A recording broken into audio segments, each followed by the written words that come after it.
म्हणलीस इकडून बोल. किती वाजले? तुला काय करायचंय वाजण्यावरून? आणखी तुला घड्याळ कळत नाही की? काय करायचंय तुला वाजण्यावरून? अभ्यास करायचाय? अभ्यास करायचाय का? कशाचा अभ्यास करायचाय? वहीवरला मॅडम म्हणल्यात का प्रतिष्ठा घड्याळात बघून अभ्यास कर? काय म्हणल्यात? अभ्यास कर म्हणजे घड्याळ आता शिकायचंय का तुला? आम्हाला तर फक्त बघ आता हे घड्याळ. पण आता तुला आता किती वाजले सारखा प्रश्न पडलेला असते. चल बरं तुला थोडं घड्याळ शिकवते ती थोडं. चला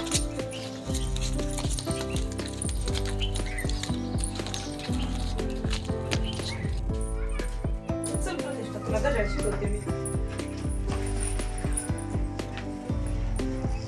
बसा उठून बसा ना. घड्याळ शिकायचंय म्हणून ना तुला. थोडं सरळ बसा मांडी घालून. आता आम्ही तर शाळेत होतो त्यावेळेस आम्हाला 3रीला घड्याळ होतं. आताचा सिलेबस नुसार काही माहित नाही कितवीला आहे ती, कारण आमच्या घरात आता सध्या 2री 3रीला कुणी नाही. पण आता नर्सरीच्याच लेकरांना प्रश्न पडायलाय किती वाजलेत काय नाही. प्रतिष्ठानं मला ही खूप वेळेस विचारलेला प्रश्न आहे, पण मी सिरियसली घेतलं नव्हतं. पण आज थोडस सिरियस घेतलाय हा प्रश्न. बघू आता तिच्या मानानं मी तिला थोडस फक्त तास काटा शिकवणार आहे, कारण तिला 10-100 पर्यंत नंबर गेले. मग तिला 9, 10, 11, 12 कळतं. फक्त तास काटायचं तिला शिकवून सांगणार आहे. आणि ही माझी स्वतःची कन्सेप्ट आहे.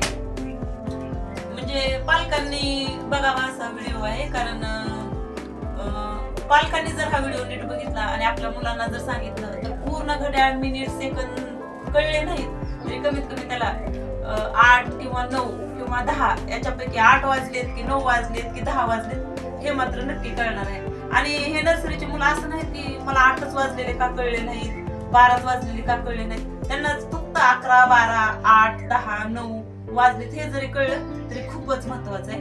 आता पूर्ण व्हिडिओ बघा माझा तिला घड्याळ शिकवण्याचा प्रयत्न कसा आहे तो बघा. प्रतिष्ठा बघ बरं आता आपण हे घड्याळ घेतले.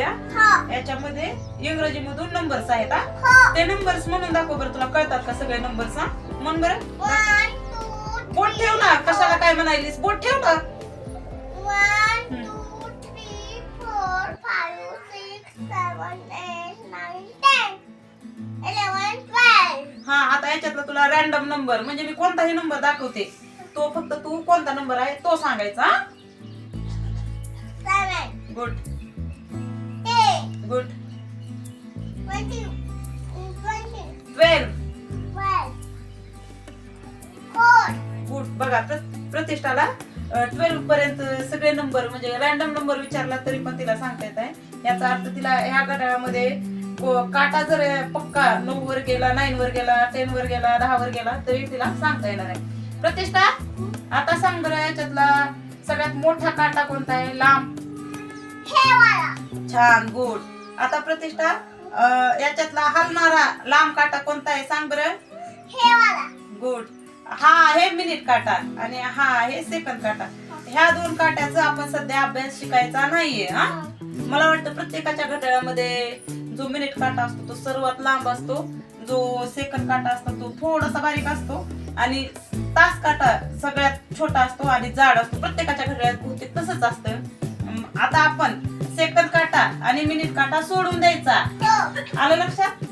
तो डोक्यात घ्यायचा नाही. नाही घ्यायचा. फक्त न हलणारा, जागेवर उभारणारा आणि खूप खूप कमी हलणारा, न हलणारा थोडक्यात तो काटा दाखव आता. तो काटा हा सेकंद काटा आणि जवळ जवळ आलेला आहे. आता दाखव. आता दाखव. न हलणारा काटा दाखव. हे वाला. गुड. न हलणारा. फक्त याच्यावर लक्ष द्या आता ह्या काट्यावर. आता 1 2 3 4 5 6. हा आणि न हलणारा काटा आता कुठं आहे बघ सध्या? कुठं आहे? 7 वर आहे का? 7 वर आहे? हा 10 वर आहे? किती वर आहे मग? 5 वर आहे. म्हणजे 5 च्या आसपास. म्हणजे आता हा काटा ज्याच्या जवळ आहे तितके वाजलेले असणार. मग आता हा काटा कशाच्या जवळ आहे? 5 च्या. मग किती वाजले असतील अंदाजा? 5. हा बघा मित्रांनो. आणि आता हा जर काटा इकडं 9 कडे गेला, 10 कडे गेला तर किती वाजलेले असणार आहेत इथं? हा गुड. म्हणजे आता मित्रांनो असं नाही की प्रतिष्ठाला एक ना एक नंबर आणि सेकंड काटा कळलेला पाहिजेच, कारण आता मी डबल तेच म्हणलेलं आहे. आणखी एकदा ते म्हणते तिला जरी आता कमीत कमी तिला कळले की 5 वाजले म्हणजे 5च्या आसपास टाइम झालेला आहे हे कळलेलं आहे तिला. जर असं जर आपण अगोदर त्यांना तास काटा सांगितला थोड्या दिवसांनी किंवा एखाद्या वर्षानं जरी तुम्ही त्याला मिनिट काटा सांगितला आणि त्याच्या एखाद्या वर्षानं जरी सेकंड काटा सांगितला तरी सुद्धा त्यांना घड्याळ कळू शकतं. ते सुद्धा खूप कळणार आहे, कारण मला तर वैयक्तिक तिसरीला घड्याळ होतं.